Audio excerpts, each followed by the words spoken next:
Hello বন্ধুরা, good morning. তো আজকে বিপত্তারিণী পুজো আর আমি রেডি হয়ে বেরিয়ে পড়েছিলাম।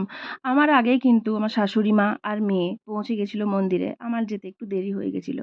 আমি যখন গিয়েছিলাম তখন কিন্তু পুজো শুরু হয়ে গেছিলো। তো মা বিপত্তারিণী হলেন মা দুর্গার 108 অবতারের মধ্যে এক রূপ। সংসারের যে কোনো সংকট বিপদ থেকে রক্ষা পেতে আষাঢ় মাসের রথযাত্রা ও উল্টো রথের ঠিক মাঝামাঝি শনি আর মঙ্গলবার ধরে এই ব্রত পালন করা হয়। ব্রত পালনে ১৩ রকমের ফল প্রসাদ দেওয়ার কিন্তু একটা রীতি আছে। আর ১৩ গিট দেওয়া দুর্বা ঘাস যুক্ত লাল সুতো বাঁধারও নিয়ম আছে। সারাদিন উপোস করে মা লাল সুতোয় গুনে গুনে ১৩টা গিট্টির সাথে ১৩টা দুর্বা ঘাস বেঁধে সন্তানের দীর্ঘায়ু কামনা করেন। মায়েদের বিশ্বাস এক একটা গিট্টি এক একটা বিপদ থেকে সন্তানকে রক্ষা করেন।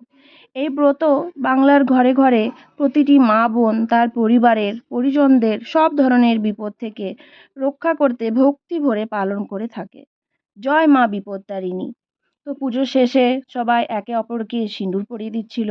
আর এইভাবেই কিন্তু ব্রত শেষ হয়ে যাওয়ার পর সবাই একটু মজা করে নিজে নিজে হাতে ডুরি বেঁধে নিচ্ছিল। আর এখানেও একটা রীতি রয়েছে যে ব্রাহ্মণের হাতে প্রথম ডুরি বাঁধা হবে এবং ব্রাহ্মণই আমাদেরকে ডুরি বেঁধে দেবে।